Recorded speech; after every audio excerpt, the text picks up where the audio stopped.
예, 반갑습니다. 여러분, 오늘 하나님 주신 말씀 누가복음 5장입니다. 누가복음 5장 1절부터 11절까지 보겠습니다. 누가복음 5장 1절부터 11절. 예, 다 같이 한번 한 목소리로 합독하겠습니다. 무리가 몰려와서 하나님의 말씀을 들을새 예수는 게네사렛 호숫가에 서서 호숫가에 배 두 척이 있는 것을 보시니 어부들은 배에서 나와서 그물을 씻는지라. 예수께서 한 배에 오르시니 그 배는 시몬의 배라. 육지에서 조금 떼기를 정하시고 앉으사 배에서 무리를 가르치시더니 말씀을 마치시고 시몬에게 이르시되 깊은 데로 가서 그물을 내려 고기를 잡으라. 시몬이 대답하여 이르되 선생님, 우리들이 밤이 새도록 수고하였으되 잡은 것이 없지만은 말씀에 의지하여 내가 그물을 내리리이다 하고, 그렇게 하니 고기를 잡은 것이 심히 많아 그물이 찢어지는지라. 이에 다른 배에 있는 동무들에게 손짓하여 와서 도와달라 하니 그들이 와서 두 배의 채움에 잠기게 되었더라. 시몬 베드로가 이를 보고 예수의 무릎 아래 엎드려 이르되 주여, 나를 떠나소서, 나는 죄인이로소이다 하니 이는 자기 및 자기와 함께 있는 모든 사람이 고기 잡힌 것으로 말미암아 놀라고 세베대의 아들로서 시몬의 동업자인 야고보와 요한도 놀랐음이라. 예수께서 시몬에게 이르시되 무서워하지 말라. 이제 후로는 네가 사람을 취하리라 하시니 그들이 배들을 육지에 대고 모든 것을 버려두고 예수를 따르니라. 아멘. 아멘. 여러분, 한 주간 동안 잘 지내셨습니까? 은혜 가운데 지내셨으라 믿습니다. 저도 지난 주간 동안 고난주간 새벽기도 인도할 때부터 시작해서 어찌 보면 참 이 피곤이 충만한 그런 주간이었습니다. 또 저번 주도 계속 이제 장례식도 있었고요. 또 못지않게 하나님의 은혜가 충만한 그런 시간이었습니다. 그래서 부활주일 지나고 나서 어떤 설교를 또 나눌까 또 이렇게 눌리고 그런 눌리는 가운데 제가 흔히 장례식장에서 설교 힌트를 많이 얻습니다. 이번에도 장례식장에서 이 설교가 풀렸습니다. 그래서 아주 은혜로운 설교가 되리라 믿습니다. 그래서 오늘은 누가복음 5장 이 말씀을 택했는데 그 전에 제가 이 5장 말씀을 설교한 적이 있습니다. 오늘은 조금 다른 각도에서 또 말씀을 또 은혜를 좀 나누려고 합니다. 자, 오늘 그래서 본문 말씀은 우리에게 많이 익숙한 말씀입니다. 많은 설교를 들으셨을 거고 많이 접했던 그런 말씀입니다. 예수님께서 베드로와 야고보와 요한을 제자로 부르시는 장면입니다. 자, 이 말씀을 저는 부르심의 차원에서 묵상하려고 합니다. 부르심. 베드로와 야고보와 요한을 향한 주님의 이 부르심은 우리에게 동일하게 나타납니다. 벌써 4월 16일 세 번째 주일이죠. 19일인가요? 자, 이 세 번째 주일 아침에 우리에게 동일하게 주시는 하나님의 거룩한 초청입니다. 자, 오늘 이 시간에 우리 모두 나를 부르시는 주님을 만나게 되시길 축복합니다. 더 나아가서 그 주님 앞에 부르시는 것으로 끝나는 것이 아니라 더 중요한 것은 그 부르시는 주님 앞에 반응하는 나의 모습을 보여드리기를 소망합니다. 그래서 오늘 설교 제목을 예수님의 부르심에 반응하기라고 정했습니다. 자, 먼저 오늘 본문은 첫 번째 광경을 보면 예수님의 부르시는 모습이 나옵니다. 예수님의 부르심.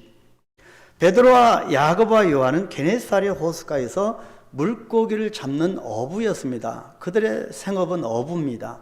평생 물고기를 낚아서 살아가는 사람이었습니다.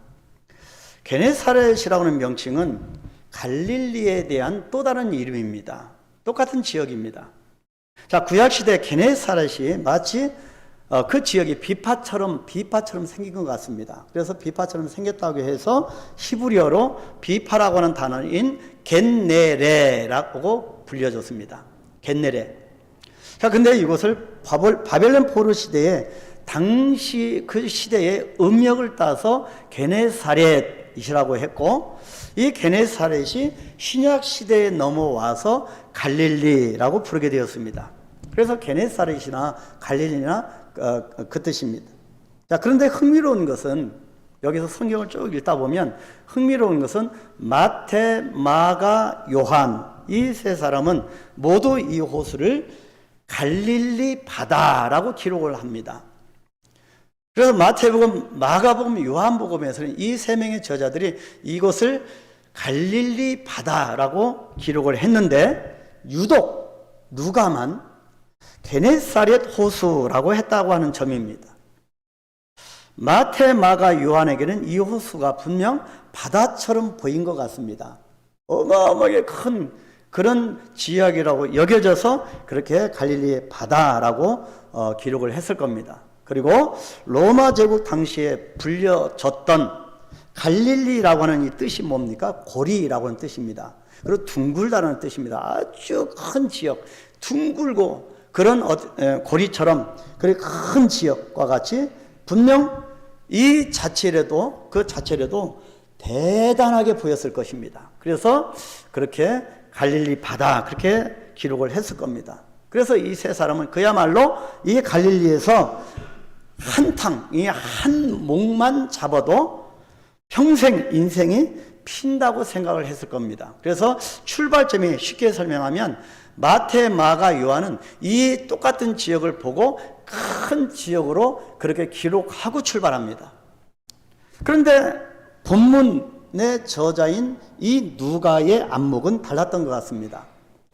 자, 의사였던 누가는 이 갈릴리를 여전히 게네사렛이라고 했고 특히 호수라고 기록을 하고 있습니다. 적어도 베드로와 야고보와 요한, 다시 말하면 예수님의 수제자 그룹이었던 이 사람들에게 리더 그룹이 있죠. 어디에 가나 공동체는 리더 그룹이 있는데 이 리더 그룹이었던 이 사람들에게 이곳이 그런 의미를 내포하고 있다는 것입니다. 크게 시작하느냐 작게 시작하느냐 그 차이점이 분명히 여기에 있습니다. 그래서 이 세 명의 리더 그룹의 모습을 평생 여기서 고기 잡고 있는 연약한 모습을 누가는 더 투영시키고 싶었던 것입니다. 이런 미약한 사람이 나중에 엄청난 어떤 사람이 되는가를 점증적으로 이렇게 기록하는 것이 누가의 기록 방법이었습니다. 자, 이것은 앞으로 이 제자들이 예수님을 만나고 결국에 성령을 받아서 1세기 교회입니다. 이제 교회가 시작되죠. 그래서 사도행전의 주인공이 되어서 예루살렘과 온 유다와 사마리아와 땅끝까지 또 지중해를 넘어서 로마에까지 복음을 전하는 사람이 될 것에 대한 암시가 담겨 있다고 볼 수가 있습니다. 자, 이것이 누가가 이 누가복음을 기록한 의도입니다. 그래서 오늘 이 아침에 우리를 이와 같이 초청하시는 주님의 부르심에 대해서 묵상하라고 합니다. 우리는 게네사렛 호숫가에 아주 작은 그런 영역에서 그렇게 있었던 미약한 존재였다는 거지요. 이런 미약한 존재를 주님이 찾아오시는 겁니다. 우리 한번 1절부터 3절 말씀을 같이 읽어볼까요? 무리가 몰려와서 하나님의 말씀을 들을새 예수는 게네사렛 호숫가에 서서 호숫가에 배 두 척이 있는 것을 보시니 어부들은 배에서 나와서 그물을 씻는지라. 예수께서 한 배에 오르시니 그 배는 시몬의 배라. 육지에서 조금 떼기를 청하시고 앉으사 배에서 무리를 가르치시더니. 여러분이 제자들이 평생 어부로 살아갔는데 이제는 이미 고기잡이를 마치고 배에서 나왔습니다. 그리고 이제 집으로 귀가하려고 모든 그물을 다 씻었습니다. 그 상태였습니다. 근데 이때 예수님의 말씀을 듣기 위해서 수많은 사람들이 예수님 곁으로 몰려 들어오는 겁니다. 많은 사람들 앞에서 용신할 수가 없지요. 그래서 이때 당연히 예수님은 운신할 수 있도록 좀 더 여유로운 장소를 물색하셨을 것입니다. 자, 그래서 사방을 둘러보니까 때마침 호숫가에 배가 두 척이 있었는데 어부들이 밤새 고기잡이 했던 그런 그물을 씻고 있었던 겁니다. 그런데 그 그물은 빈 그물이었습니다. 밤새도록 고기를 잡았는데 아무것도 잡지 못한 빈털털이었습니다. 연약한 모습이죠. 나약한 모습, 초라한 모습입니다. 그런 가운데 예수님은 빈 배가 두 척이 있었지만 그 중에서 베드로의 배에 오르십니다. 빈 배가 두 척이나 있었는데 왜 하필 베드로의 배를 선택하셨을까? 이것을 또 따지는 사람이 있습니다. 왜 내 배에 오르십니까? 다른 배에 가시지. 또 왜 저 사람 배만 오르십니까? 나에게는 안 오십니까? 또 그렇게 항의하는 분도 있습니다. 근데 우리가 항의할 수 없는 것은 바로 이 부분, 시몬 베드로의 배에 오르신 바로 이 부분을 신학적으로 하나님의 주권이라고 합니다. 다른 말로는 값없는 은혜라고도 말을 합니다. 그래서 예수님이 이 시몬을 선택하는 모습입니다. 주권적 선택, 신적 선택입니다. 그리고 불가항력적인, 주님이 배에 오르시는데 누가 오지 마세요로 할 수 없는 불가항력적인 선택입니다.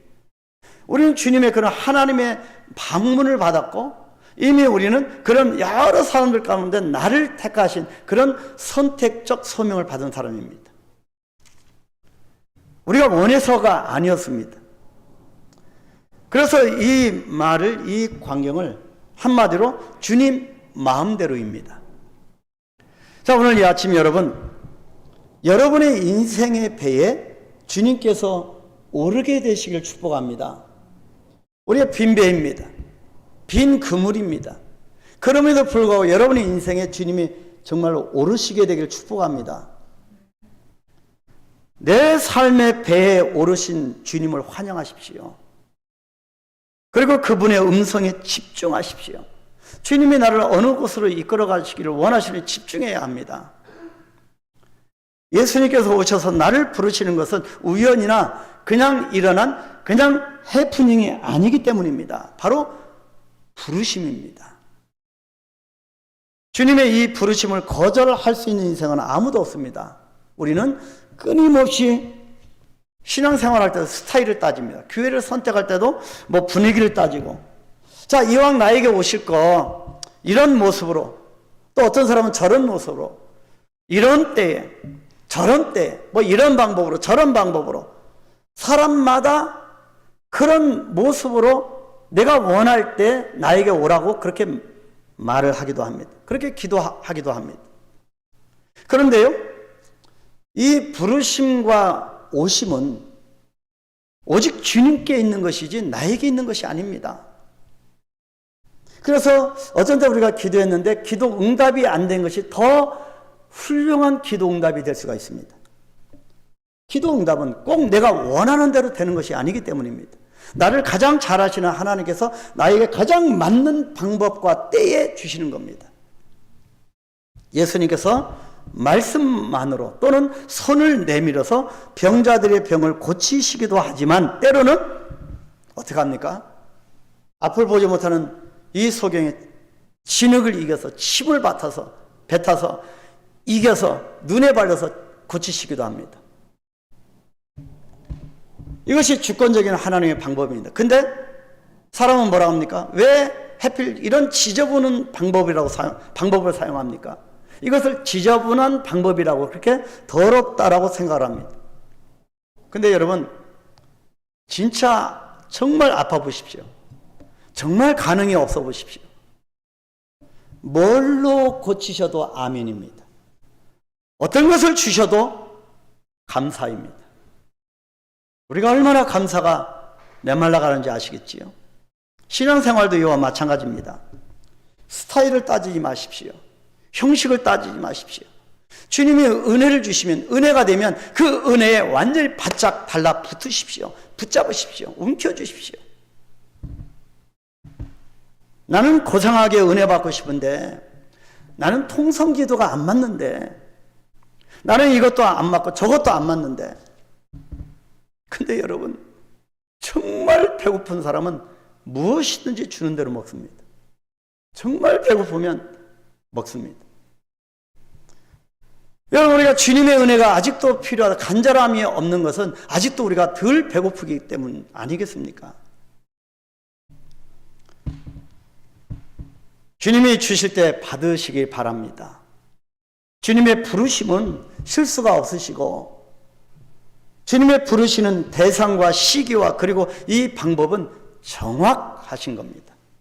누가 뭐라고 할 수가 없습니다. 토를 달 수가 없습니다. 근데 여러분, 제가 잘 아는 장로님 한 분 계신데요. 그 딸이 있습니다. 그 딸 중에 자기는 결혼 상대로 절대 아닌 유형이 있대요. 절대 아닌 유형의 사람이 둘이 있는데 하나는 목사이고 하나는 군인이랍니다. 목사하고는 전혀 내가 절대로 결혼 안 할 것이고 군인하고는 절대 안 할, 이 두 가지 유형은 자기가 완전히 절대로 안 되는 유형이라고 합니다. 목사님하고 군인들에게 안 좋은 경험이 있었나 봅니다. 근데요, 지금 이 딸이 결혼했는데 남편이 누군지 아십니까? 군종입니다. 군종. 군종 아시죠? 목사님과 군인으로 같이 일을 하는 군종입니다. 군목이에요, 군목. 여러분, 얼마나 우리가 신앙생활을 어긋나게 하는지 아시겠지요? 신앙생활을 내 맘대로입니다. 배우자도 내가 좀 보기에 좋아야 되고 하나님의 분명한 계획하심이 있다는 거지요. 부르심을 느껴야 됩니다. 우리 청년들 너무 스타일 따지지 말고 이것저것 따지지 말고 빨리 결혼들 하세요. 인구 절벽 시대에 빨리 아기도 낳고 빨리 이 땅에 번성을 하겠습니다. 충만을 하겠습니다. 그런 은혜가 있게 되기를 축복합니다. 자, 두 번째, 부르심과 이 부르심에 대한 반응입니다. 결국에 제가 오늘 설교하고자 하는 키포인트가 반응입니다. 자, 이 반응은 어찌 보면 이 사명 앞에 선 자의 모습입니다. 자, 부르신 주님, 소명하신, 콜링하신 주님 앞에 주님께서 부름받은 제자들에게 뭐를 주십니까? 사명을 주시는 겁니다. 자, 이 주님의 부르심의 첫 번째 목적은 고기 낚는 어부에서 사람 낚는 어부로의 초청이었습니다. 이것이 사명입니다. 4절과 5절 말씀 보시겠습니다. 말씀을 마치시고 시몬에게 이르시되 깊은 데로 가서 그물을 내려 고기를 잡으라. 시몬이 대답하여 이르되 선생님, 우리들이 밤이 새도록 수고하였으되 잡은 것이 없지만은 말씀에 의지하여 내가 그물을 내리리이다. 오늘 설교를 집중 안 하면 군목을 만날 것입니다. 청년을 집중하시기 바랍니다. 자, 오늘 이 4절 5절 이 광경은 결코 쉽게 우리가 읽어 내려갈 부분은 아닙니다. 결코 상상할 수 없는 그런 모습입니다. 이것이 어떻게 가능할까? 생각해 보십시오. 시몬 베드로가 평생 배운 게 물고기 잡는 거고, 그리고 아는 게 물고기 잡는 거고, 조상 되도록 물려받은 게 물고기 잡는 거고, 그런데 갑자기 주님이 오셔서 그 고기를 낚는 방법을 바꾸라는 겁니다.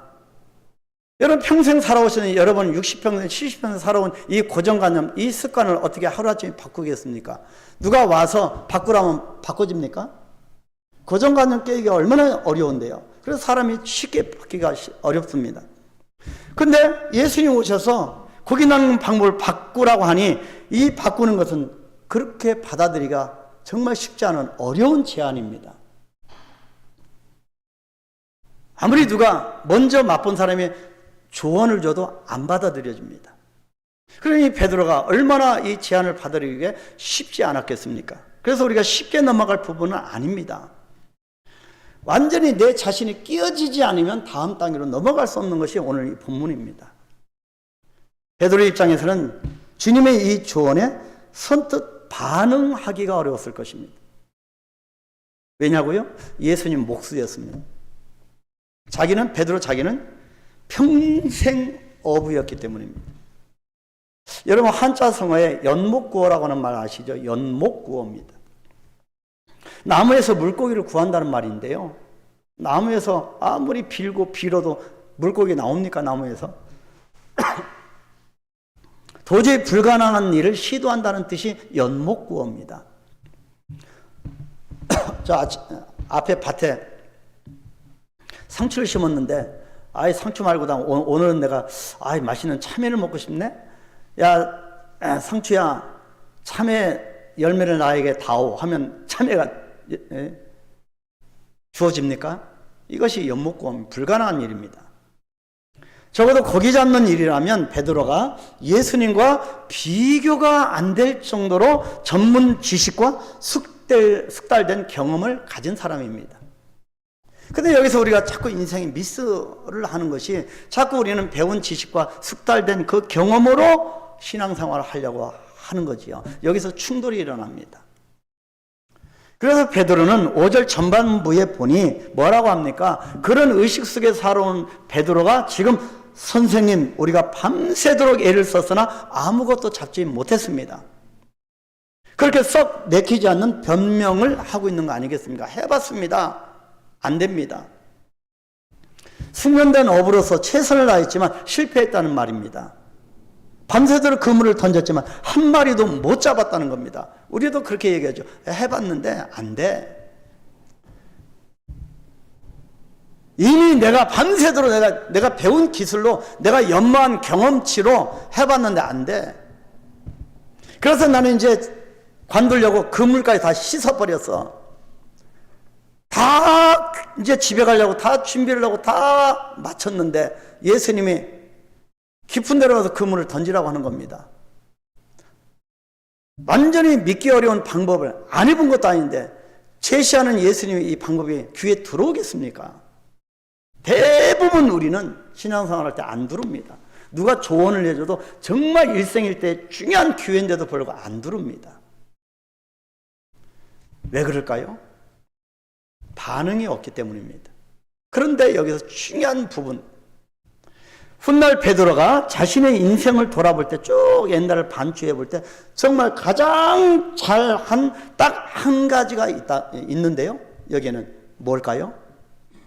베드로가 딱 한 가지 잘한 것, 정말 쉽게 넘어갈 수 없는 딱 한 가지 잘한 게 있습니다. 선생님, 우리들이 밤이 새도록 수고하였으되 라고 좀 뜸을 들이다가 안 됩니다. 해봤습니다. 그러다가 어떻게 반응합니까? 베드로가 한 말이 다음 말, 잡은 것이 없지만은 내가 완전히 실패했지만 완전히 빈털털이지만 빈손이지만 그러나 말씀에 의지하여 내가 그물을 내리리이다.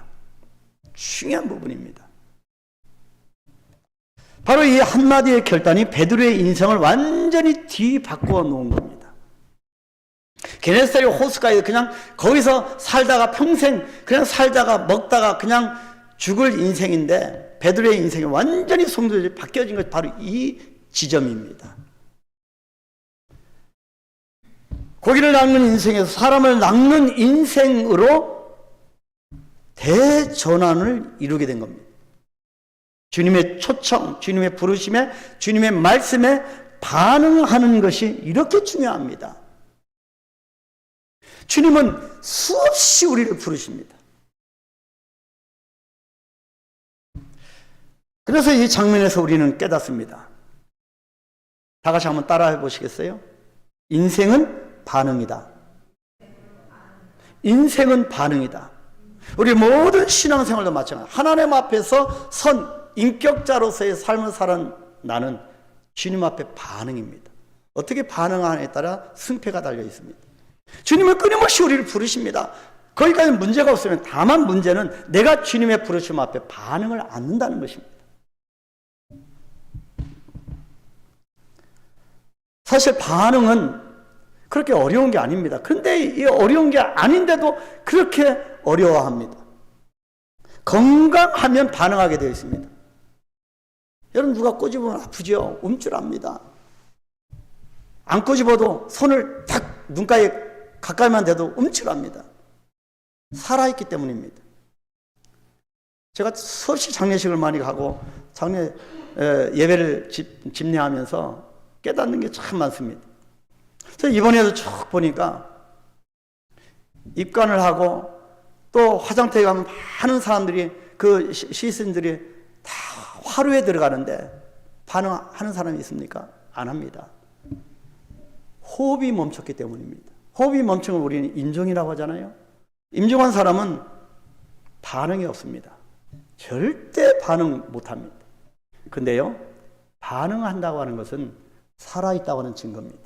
주님이 그렇게 만드셨기 때문입니다. 하나님이 이 천지만을 창조하시고 사람을 창조하시고 부르십니다. 아담아. 아담이 이렇게 반응합니다. 네, 제가 여기 있나이다. 이것이 성경입니다. 이런 관점에서 성경이란 주님의 부르심에 반응했던 믿음의 영웅들의 이야기 책이라고 할 수 있겠습니다. 하나님을 끊임없이 부르시고 하나님의 백성들은 끊임없이 반응하는 겁니다. 이것을 기록한 책이 성경입니다. 근데 중간중간 하나님의 부르심 앞에 반응이 끊긴 시대죠. 그 시대를 우리는 흑암의 시기라고 합니다. 그래서 인간을 어떤 존재라? 반응적 존재라고 합니다. 우리는 반응을 해야 합니다. 반응적 존재로 지음을 받았습니다. 인생은 반응적 존재인데도 하나님을 떠나면서 더 이상 반응하지 않게 된 겁니다. 두 가지입니다. 반응하는 것은. 하나는 내가 호흡이 끊긴, 내가 완전히 죽은 겁니다. 두 번째는 하나님을 떠났을 때 반응을 하기가 어렵습니다. 반응이 안 됩니다. 내 안에 하나님이 안 계시면 반응할 수 없습니다. 그래서 어떻게 되면 하나님을 멀리 떠나면 반응을 할 수가 없는데, 그렇게 되면 어떻게 되면 내 마음대로 살고 싶어 합니다. 내 스타일, 내 고집, 내 경험, 내 주장이 전부입니다. 다른 사람 얘기 안 들립니다. 얼마나 고집불통이 됩니까? 점점점 나이가 들면서 더 온순해지고 온유한 주님의 성품을 닮아가야 되는데, 예수님을 믿으면 믿을수록 더 해야 되는 반대쪽으로 가는 경우도 많다는 거지요. 이렇게 되면 하나님이라도 그 누군가가 내 인생에 들어오는 자체가 귀찮습니다. 싫은 겁니다. 빈 배, 빈 그물인데 아무것도 잡은 것이 없는 내 배에 피곤해 쩔어 있는데 예수님이라도 내 배 안에 들어오는 것을 귀찮아합니다. 그 상태가 반응이 없는 상태입니다. 죽은 거와 마찬가지겠죠. 반응 시스템에 왜 이런 일이 나타날까요? 우리의 하나님을 향한 반응 시스템에 고장이, 문제가 생겼기 때문입니다. 하나님의 관점에서 병이 든 거죠. 우리가 육체만 병이 드는 줄 아십니까? 아니면 우리 영혼에도 병이 듭니다. 하나님을 안 찾는 겁니다. 그래서 하나님 외에 그냥 살아가는 겁니다. 아무 기대도 소망도 없습니다. 여러분, 청소년들이 물어보면 미래 비전이 뭐냐, 꿈이 뭐냐는 많은 숫자가 없다고 합니다. 심각한 부분이죠. 우리가 아무리 예수 믿고 아무리 예수를 믿고 또 주님의 이름으로 예배를 드려도 교회가 이렇게 많은데도 꿈이 없는 삶을 살아갑니다. 여러분, 잠옷에 꿈이 없는 백성은 멸망하는 짐승과 같다고 합니다. 여러분, 왜 이런 일이 생깁니까? 반응 시스템에 문제가 생긴 겁니다. 여러분들의 반응 시스템은 어떠십니까? 예배는 그렇기 때문에 중요합니다. 완전히 반응 시스템에 문제가 생기고 병에 걸려서 고장이 난 그런 사람들을 위하여, 그렇기 때문에 우리는 예배에 목숨을 걸어야 합니다. 예배는 이런 하나님을 향한 반응 시스템을 회복하게 만들어 주기 때문입니다. 그래서 기도하고, 그래서 예배에 어떻게든지 내가 목숨을 걸고 예배 자리에 나아가야 하는 겁니다. 우리도 살다 보면 많은 실패를 경험하지요. 적어도 이 분야에는 내가 최고의 지식과 기술을 가졌다고 자부하는데 어이없게도 실패할 때가 있습니다. 도저히 이것은 내 자존심에 허락되지도 않고 정말 갑자기 실패가 찾아옵니다. 이건 뭐지? 빈 배이고 빈 그물이고 손에 잡은 것이 하나도 없습니다. 그때마다 좌절감을 곱씹으면서 인생의 빈 배에 힘없이 주저앉아서 실패의 빈 그물을 씻을 때가 있습니다. 어디로 나아가야 될지 모릅니다. 불안하고 초조하고 두려움이 엄습합니다. 내가 무엇을 해낼 수 있지? 반응 시스템에 문제가 이미 생겼기 때문입니다. 하지만 내 인생은 이것이 끝이 아니라는 겁니다. 베드로 일행은 갈릴리 바다가 아닌 게네사렛 호수에서 그 우물한 개구리 그 좁은 지역에서 평생 그렇게 고기를 잡아서 먹고 살 그런 인생이었습니다. 근데 그것이 끝이 아니라는 거죠. 여러분 희망을 가지십시오. 이것이 끝이 아닙니다. 이제 주님께서 이런 실패와 절망의 때에 내 인생의 빈 배에 그 빈 배를 택하여서 이 빈 배에 오르시는 겁니다. 이제는 내가 사는 것이 아니라 내 안에 그리스도께서 사시는 것이다.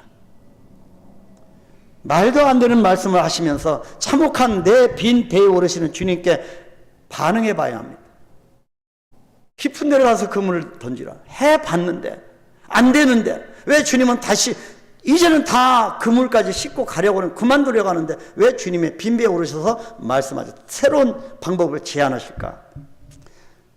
주님의 이 말씀, 이 말도 안 되는 이 말씀에 반응해 보는 겁니다. 뭐라고요? 주님, 밤낮으로 일평생 내가 지금껏 수고했지만 남은 것이 없습니다. 손에 쥔 것이 없습니다. 내가 내 외에 식구들 봐도 그렇고 주위에 하는 일도 봐도 그렇고 희망이 없는 것 같습니다. 그러나 주님이 하신 말씀에 의지하여 내가 그물을 내려보겠습니다. 이 고백이 중요합니다. 다시 시작하는 겁니다. 이거야말로 고기 낚는 어부에서 사람 낚는 어부로의 부르심에 응답하는 삶입니다. 적어도 우리가 신앙생활 이 정도의 수준으로 나아가야 합니다. 이것이 믿음의 장성한 분량까지 이르는 길입니다. 적어도 주님의 말씀에 의지하는 것, 주님의 말씀을 붙들고 나아가는 것. 이 정도 수준의 사람들이 결국 사람을 낳게 되고 사람을 취하게 되고 사람을 세우게 됩니다. 두 번째 사명, 부르심의 목적. 두 번째로는 깊은 데로 가서 그물을 던지라입니다. 깊은 데로, 더욱 깊은 데로. 자, 4절 말씀을 다시 보시면 시몬에게 이르시되 깊은 데로 가서 그물을 내려 고기를 잡으라. 주님의 부르심은 얕은 곳으로부터 깊은 데로의 초청입니다. 주님은 그냥 호숫가에 얕은 호숫가에서 물장구나 치다가 살 인생이 아니라는 겁니다. 베드로는 평생을 게네사렛 호숫가 이 얕은 곳에서 살았습니다. 아니 그곳은 음지에 가까웠다고 해도 과언이 아닐 것입니다. 음지라는 곳은 빛이 들어오지 않는 곳입니다. 빛이 오시면 어떻게 됩니까? 사람은 어둡게 됩니다. 빛을 거부하고 어둡게 살면 자꾸 사람이 자조적이 되고 비관적이 됩니다. 그리고 현저하게 자존감이 낮아집니다. 하나님이 끊임없이 부르시는데도 불구하고 반응하지 않기 때문입니다. 자꾸 숨어 들어가는 겁니다. 한 주가 꿈조차 꿀 수 없는 것이 음지입니다. 지금 누가는 이 음지에 있는 초라한 모습으로 살아가는 베드로 일행들을 적나라하게 보여주는 겁니다. 이렇게 살 인생이 아니라는 거지요. 그나마 이들이 잡은 괜찮은 물고기는 모두 사람들에게 팔려가고 자기들은 먹을 수가 없습니다. 자기들은 그물에 찢긴 물고기 다 팔고 상품 가치가 있고 정말 선한 것이 없는 온전한 물고기는 다 팔고 그걸로 생기를 이어가는. 그런데 막상 자기들이 입으로는 그물에 걸려서 찢겨지고 상해지고 그렇게 상품 가치가 없고 어떤 물고기는 길바닥에 막 버리고 아무도 먹지 않는 그런 물고기. 그런 물고기가 뭡니까? 그 전에 제가 설교했죠. 옵사리온입니다. 물고기에는 두 가지는 옵사리온과 익투스가 있다고 했잖아요. 이 옵사리온을 먹는 처지가 베드로 일행이었습니다. 남은 것, 내다버린 것, 상한 것, 찢긴 것, 그런 거 먹고 사는 인생이지. 말 그대로 찢긴 영혼을 가진 아무 소망이 없는 얕은 곳에 있는 사람들이었던 겁니다. 여러분 지금 어디에서 살고 계십니까? 그런 그들에게 주님은 자신이 직접 찢기고 상한 형편없는 옵사리온이 되셔서 이제 제자들을 상품같이 여고 정말 좋은 익투스의 영역인 깊은 곳으로 가라고 말씀하십니다. 자기는 옵사리온이 되셔서 십자가에 찢기고 몸 찢고 피 쏟아서 그렇게 살아가고 있는 저와 여러분을 익투스로 만들어 주시는 겁니다. 이것이 복음입니다. 그런 그들에게 주님은 자신이 옵사리온이 되어서 이제 제자를 익투스의 깊은 데로 가라, 더 깊은 데로 가라. 평생을 갈릴리가 바다인 줄 알고 이보다 더 큰 곳은 없다고 그렇게 알고 살았던 그들에게 이제는 진짜 바다로 넓은 곳으로 나아가라고 말씀하시는 것입니다. 그냥 고기나 잡고 그냥 그 잡은 고기나 먹고 사는 게 인생인 줄 알았던 그들에게 이것 말고도 다른 가치 있는 삶이 있다고 말씀하시는 겁니다. 이것을 깨달은 자가 얼마나 있는지 모릅니다. 하나님의 꿈을 받고 부르심 앞에 비전을 받고 그 비전을 실현해가며 살아가는 멋진 사람들이 얼마나 많은지 모릅니다. 제가 시간이 없어서 다 예를 못 드는데요.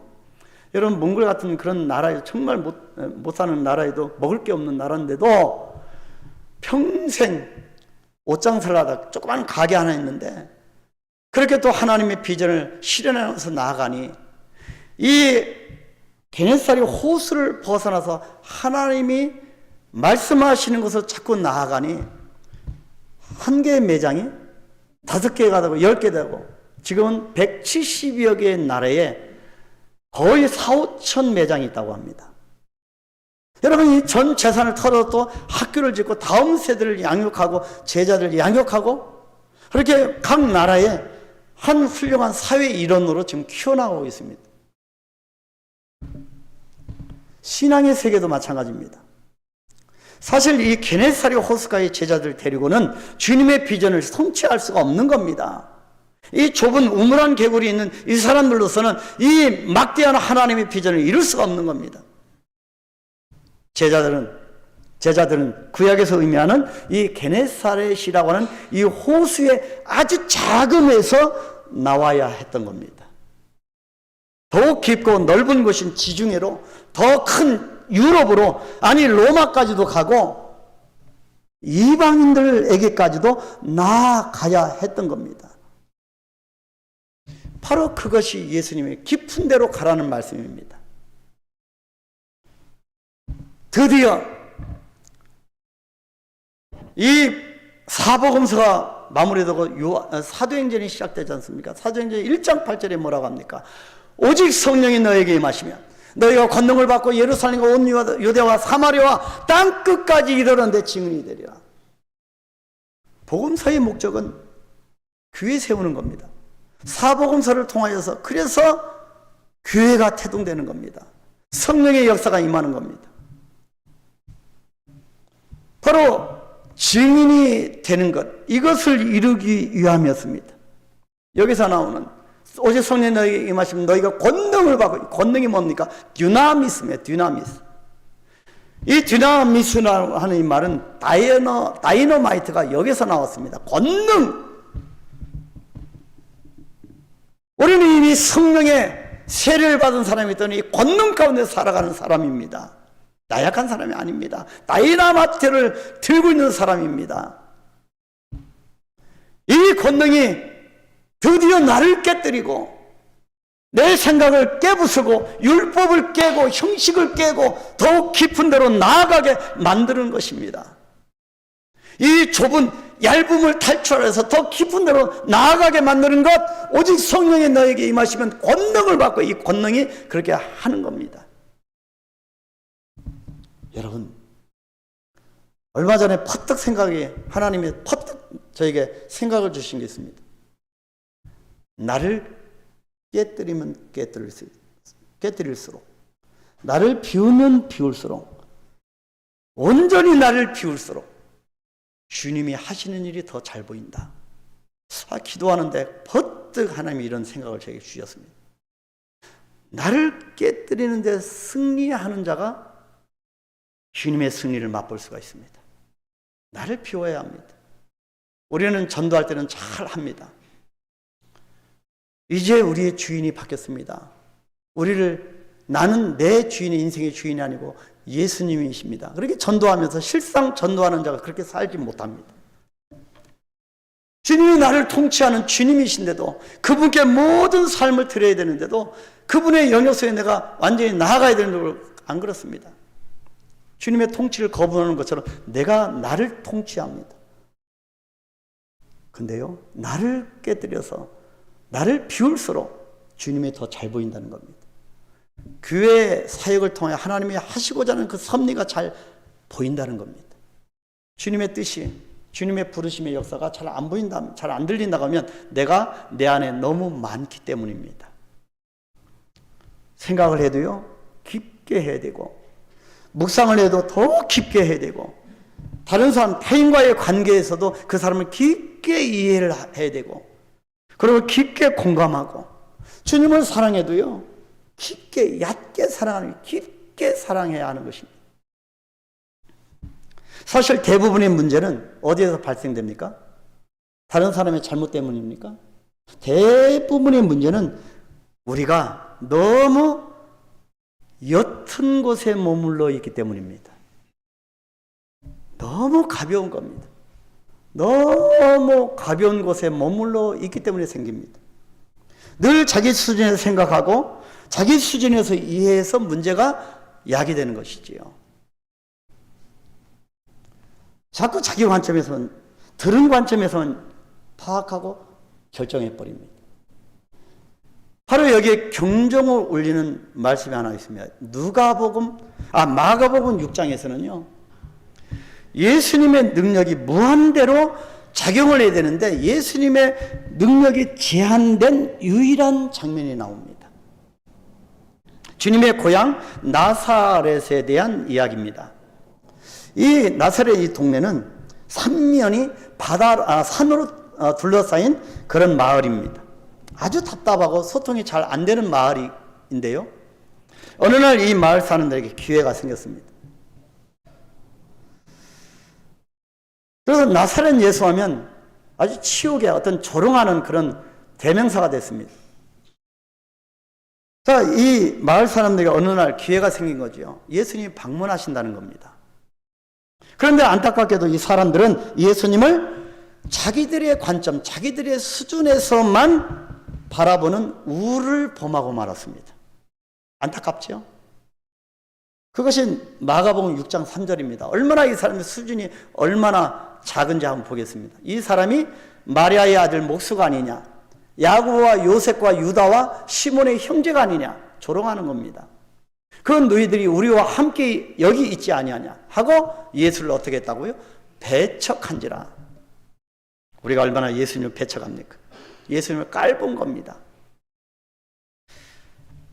주님께 대한 그들의 이런 수준의 인식의 결과가 무엇이었을까요? 5절 말씀, 마가복음 6장 5절. 거기서는 아무 권능도 행하실 수 없어 다만 소수의 병자에게 안수하여 고치실 뿐이었고. 주님의 능력이 어떻게 사람이 제한시킬 수 있습니까? 근데 주님이 제한을 해버린 겁니다. 이들의 얕은 편견이 예수님의 능력을 막아선 겁니다. 얼마나 안타깝습니까? 이런 모습이 우리의 삶 가운데도 펼쳐지고 있다는 것이지요. 깨달아야 합니다. 나사렛 사람들을 생각해보면 우리말로 단어 하나가 좀 약간 별로 좋은 단어는 아닌데 쫌팽이라고 하는 말이 생각납니다. 쫌팽이라고 하는 단어가 떠오르게 되는데요, 속이 좁고 치사하고 옹졸한 사람을 비아냥거리는 말입니다. 자기밖에 몰라서 고립된 사람을 가리키는 말이기도 합니다. 그런데요, 이 쫌팽이의 인생에 다른 사람의 이야기만이 아니고 교회 안에도 쫌팽이의 마음을 가진 사람들이 많다는 것입니다. 그냥 책석에서 보는 대로, 느끼는 감정대로 그렇게 휘둘립니다. 기도할 때는 청산유소고요. 교회 일은 혼자 다 하는 것 같은데 돌아서면 교회 문을 나서자마자 불평하고 은근히 다른 사람 타인들을 깎아내리고 늘 부정적이고 비관적이고 또 편당을 갈라놓는 그런 사람들이 의외로 많은 원인이 무엇일까요? 왜 이것이 안 고쳐질까요? 얕은 데 있기 때문입니다. 너무 얕은 곳에 머물러 있기 때문입니다. 얕은 데 있으면 깊은 데로 나아가지 못하게 됩니다. 이것을 얕은 곳에 있는 이 삶을 포기하거나 재정비하지 않으면 내가 지금 살아가고 있는 만나는 사람들 또 환경, 주변 내가 한 번 정도 돌아보지 않으면 깊은 데로 나갈 수가 없습니다. 한번 내 자신을 깨뜨리는 작업이 없으면 깊은 데로 나갈 수가 없습니다. 언제까지 얕은 데서 그렇게 허우적거리겠습니까? 그렇게 살다 말 인생이 아니라는 거지요. 자기만, 나만 못 가는 것이 아니라 다른 사람도 못 잡도록 발목을 잡는 겁니다. 그래서 저는 이렇게 생각합니다. 교회와 우리 그리스도인들은 신앙생활에 있어서도 높은 수준을 갖춰야 한다고 생각합니다. 좀 기독교가 좀 수준을 높여야 합니다. 교회에 좀 통이 큰 사람들이 있어야 합니다. 십자가로 완전히 재반죽되어진 통이 큰 사람이 필요합니다. 목회자가 통이 커야 되고요. 장로님들이 통이 커야 되고 권사님들 통이 커야 하고요. 또 교회 공동체마다 셀그룹 우리가 있으니까 셀그룹 리더자 그룹들이 통이 커야 합니다. 지금 이 3명의 제자들 부르시기 위해서 그렇게 게네사렛 호수에 가셨는데 이들을 어떤 세계로 초청하신다고요? 넓은 세계입니다. 작은 문제에 붙잡혀서 째째하게 생활하면 안 됩니다. 사람이 작아지면 안 됩니다. 작은 게네사렛을 빨리 탈출해야 합니다. 그래서 이름도 이왕이면 이렇게 졌으면 좋겠습니다. 통이 크다고 해서 김통, 우리 한국에 김이박이 많잖아요. 김통, 이통, 박통, 최통, 또 우리 어떤 성이 있을까요? 성씨가 성통, 그죠? 이왕이면 그렇습니다. 뭐 김째째, 이째째, 박째째, 최째째. 그래서 되겠습니까? 이런 유행하겠습니다. 손님 여기서 이러시면 안 됩니다. 성도 여러분 교회에서 이러시면 안 됩니다. 통이 크게 살아가야 됩니다. 아멘? 자, 이 말씀에 의지하여 주님의 말씀에 의지하여 깊은 데로 그물을 내린 베드로가 경험한 결과가 어떠했을까요? 무엇을 경험했을까요? 반응한 결과입니다. 본문 6절과 7절. 그렇게 하니 고기를 잡은 다 같이 읽겠습니다. 이런 축복을 주실 것을 확신하고 우리 큰 소리로 외치십시다. 그렇게 하니 고기를 잡은 것이 힘이 많아 그물이 찢어지는지라. 이에 다른 배에 있는 동무들에게 손짓하여 와서 도와달라 하니 그들이 와서 2배 채움에 잠기게 되었더라. 와우, 그물이 찢어지듯 2배 잠기게 될 정도로 어마어마한 어획량을 기록하 있습니다. 전무후무하게 지금까지 평생 업으로 살아온 경험하지 못한 축복의 역사가 쏟아지게 된 겁니다. 이것이 반응의 결과입니다. 이것이 깊은 곳에 그물을 던지는 인생들에게 부어주시는 하나님의 축복입니다. 얕은 데서 살지 말고 깊은 데로 가십시다. 반응입니다. 아멘. 이것이 우리의 삶이 되어야 할 줄 믿습니다. 좀 더 넓어지고 좀 더 깊어져야 합니다. 사울 왕이 어떻게 초대 이스라엘 초대 왕이던 사울 왕이 어떤 인생을 살아갔습니까? 평생 원수라고 생각한 다윗을 잡아 죽이고자 혈안이 되었습니다. 평생 원수를 갚는데 에너지를 소진했는데 우리는 그렇게 평생 미워하는 감정으로 에너지를 소진하지 말고 다윗처럼 여호와는 나의 목자시니 내게 부족함이 없으리로다. 그가 나를 푸른 초장에 누이시고 쉴만한 물가로 인도하시는도다. 내 원수에서 상을 차려주시고, 그래서 어떻게 한다고요? 내 잔이 넘치나이다. 깊은 데로 가면 잔이 넘치게 됩니다. 아멘. 그렇게 고백하는 멋진 인생을 살아가는 여러분이 되시길 축복합니다. 간단하게 말씀드리면 이제 세 번째, 반응의 결과입니다. 마지막으로 이렇게 깊은 곳에서 놀라운 일을 경험한 베드로가 보인 반응의 결과에 대해서 우리는 주목해야 합니다. 여기서 끝이 아닙니다. 축복을 받고 끝이 아닌 거지요. 첫 번째가 그 반응의 결과가 영적 고백으로 나타났습니다. 8절, 시몬 베드로가 이를 보고 예수의 무릎 아래에 엎드려 이르되 주여 나를 떠나소서 나는 죄인이로소이다. 많은 물고기가 잡힌 걸 보고 다 놀랐습니다. 근데 예수께서 시몬에게 이르시되 뭐라고 합니까? 무서워하지 말라. 두려움은 너의 것이 아니라고 얘기하는 거지요. 너는 더 넓은 세계로 나아갈 비전을 이행할 사람이다. 무서워하지 말라. 여러분 무서워하지 마십시오. 두려워하지 마십시오. 아멘. 베드로는 그물이 찢어질 정도로 엄청난 양의 물고기를 잡는 희한한 경험을 한 다음에, 기적을 체험한 다음에 제일 먼저 주님의 무릎 앞에 엎드리게 됩니다. 왜 엎드렸습니까? 자기가 얼마나 죄인인 것을 깨달았기 때문입니다. 죄인임을 고백하고 있습니다. 보통 사람 같으면 야, 예수님의 말씀대로 하면 부자가 되겠구나, 그렇게 확 나아가는 것, 그것이 믿음 좋은 것처럼 보여집니다.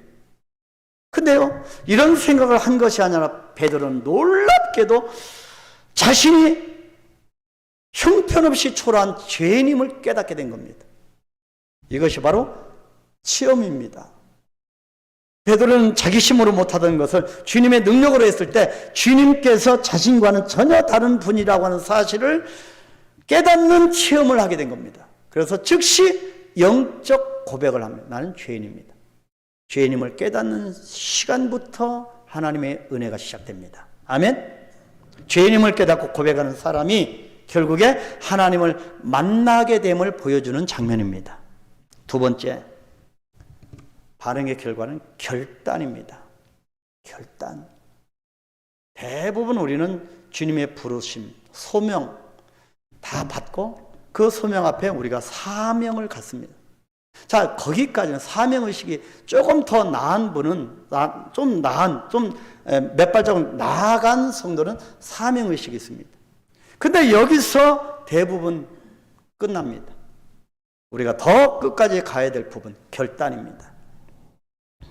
본문 10절 하반절 11절 같이 볼까요?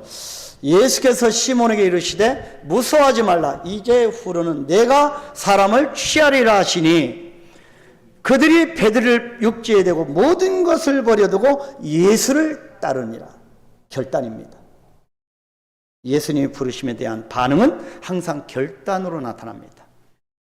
여러분, 결단의 모습을 보고 진정으로 부르심을 받은 사람이 아닌가를 나타납니다. 여러분, 주님의 부르심 앞에 그 축복의 그 비전의 그런 길에 여러분 결단하며 여러분 얕은 데를 탈출하고 깊은 데로 나아가시게 되길 축복합니다. 사랑하는 성도 여러분, 예수님께서 이 시간 여러분들을 부르십니다. 예수님의 이 부르심에 반응해 보십시오. 깊은 데로 나아가 보십시오. 얕은 데에 머물러 있지 마십시오. 이 땅에 물고기들 그냥 먹고 사는 데에만 마음을 뺏기지 말고 사람을 낚는 업으로, 사람을 살리는 업으로, 사람을 세우는 업으로 좀 더 가치 있는 삶으로, 비전 있는 삶으로 나아가시기를 축복합니다. 이것이 안 되면 외롭습니다. 고독합니다. 우울합니다. 이걸 깨뜨리고 나아가면 희망찬, 활기찬, 역동적인 삶이 펼쳐집니다. 제가 장담합니다. 부활의 주님을 만난 지 일주일이 지났을 뿐입니다. 그저 일주일입니다. 일주일 동안 많은 것을 지금 또 잃어버리고 있습니다. 마음을 다시 잡아보십시오. 주님의 부르심에 반응해 보십시오. 그 반응의 결과는 우리의 영적 고백과 결단으로 나타납니다. 저는 계속 기도합니다. 한국에 들어왔지만 기도합니다. 이런 주님의 부르심에 반응하고 결단하는 그런 영혼들이 우리 한강교회에 많아지게 되기를 기도합니다. 우리 모두의 삶 속에서 주님의 부르심에 대한 반응이 뜨겁게 일어나게 되기를 간절히 소망하며 그렇게 살아갈 여러분들 주의 이름으로